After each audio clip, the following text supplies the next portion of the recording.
So guys, ito yung comparison ng EDPRS na version 1 tsaka yung version 2.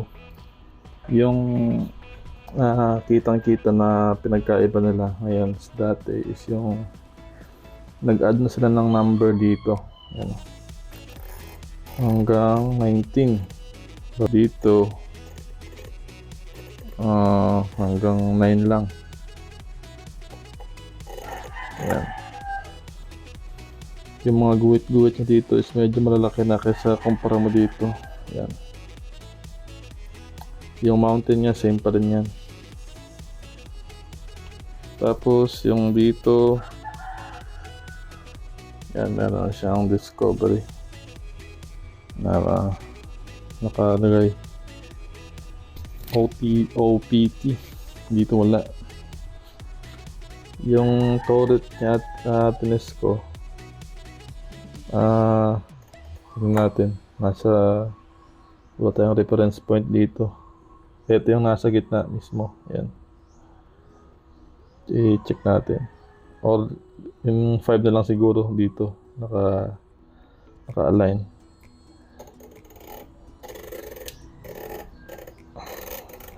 One, two, 3,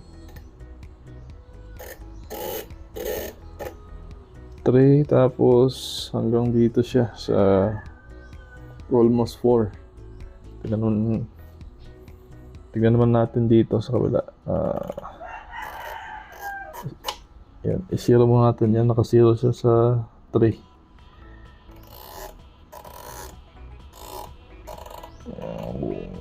1, 2, 3. Ganoon din, halos parehas din. So, balik natin. Emerald pa rin to with 0 stop. Magkaiba yung sound nila sa turret.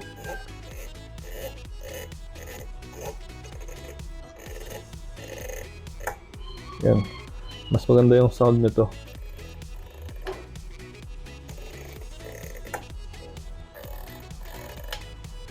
Yan. Yung dito sa kabila, ganon din. Nasa check natin. Yan, sa 2R.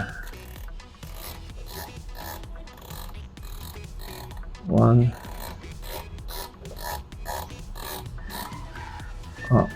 Dalawa rin.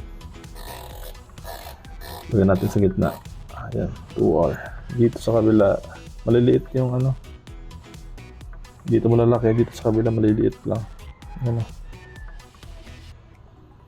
Dito sa kabila lagyan natin. Ayan, naka 0. 1.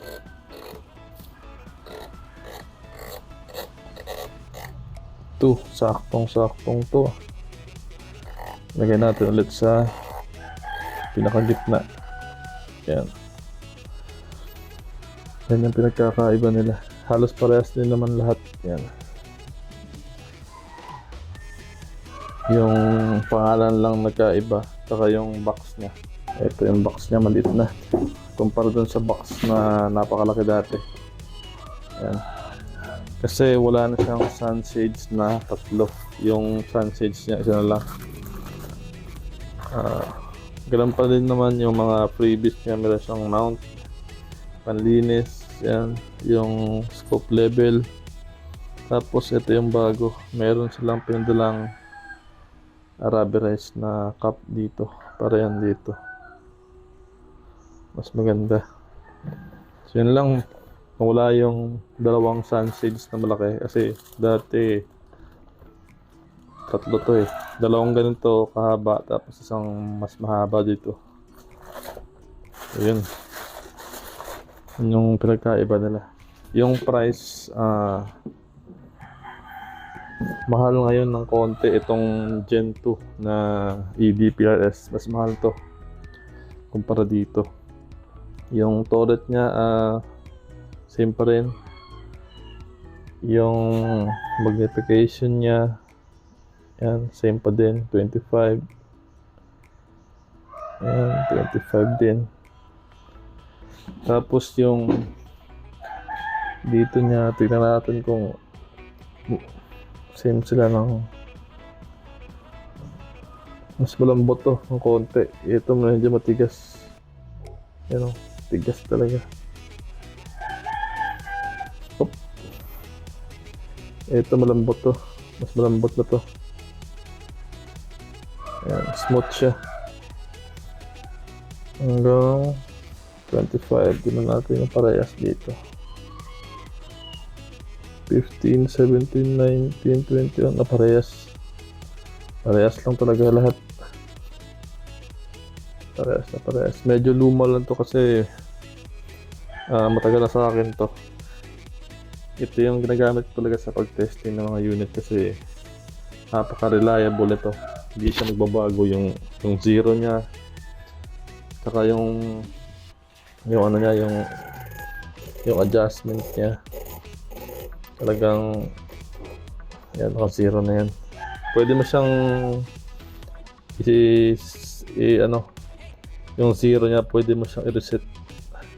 Tanggalin mo lang to kung saan mo gusto. Tapos pag naka-zero ka na, doon mo ilalagay. Pagbalik mo, naka-zero na yan. Tapos ito yung taas niya, ito yung pinagkakaiba. Yan lang, 0.1 mRAD pero 1 click sa Gen 1. Dito sa Gen 2 ano, 1 click equals to 0.1 mRAD.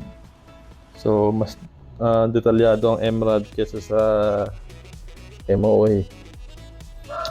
Mas fine to, you know, tracking guaranteed, talagang tracking guaranteed talaga kasi subok na to. Kaya kung may budget kayo, talagang pang lifetime na scope, talagang ito ng Discovery na ED Japan glass. Ito same na sila ng glass, Japan glass din tong ano, yung version 1, yung version 2 ganun din. Kaya napakaganda talaga ng quality ng glass nila. Silipin nga natin to loob. Halos parehas lang. Yan o. Tingnan natin ang glass nito. Tingnan natin kung may pinagkaiba. Nasa 2, 4, 6, 8.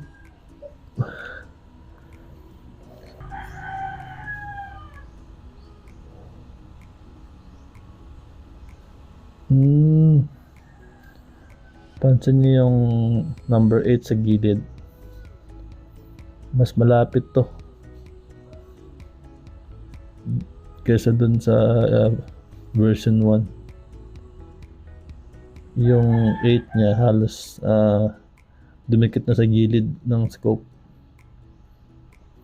Ibig sabihin to, ano pa, mas malaki to. Tingnan ko nga. Tama, sinilip ko. Medyo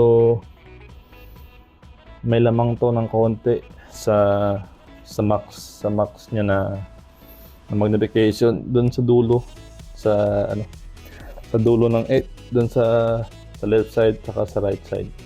Meron siyang lamang na mga nasa half na slash compare mo sa isa. Yan o, yung 8 sa dulo, kita pa halos yan o. Sa kabila, halos dumikit na yan. Yun. Yung 8 sa right side, halos dumikit na sa gilid. Yun yung pinagkaiba nila. Mas maano to, mas malapit ng konting-konti. Konting-konti. Yun yung pinagkaiba nila. So kahit na saan man Yung model na yan, ito testing ko na to talaga. Yung version 1 niya. Ito hindi ko pa, pag na-test ko to, malalaman ko rin. So ito yung version 1, talagang tested na to. Ang haba ng ano to, yung clicks niya, pa taas or pa ilalim, sobrang haba. Tapos yung lens niya, parang ito, parang pula, ito parang puti siya. You know, kaiba nila. Regardless naman kasi sobrang clear nila. Bawat isa. Sobrang clear. Same lang sila na Japan glass. Yan lang.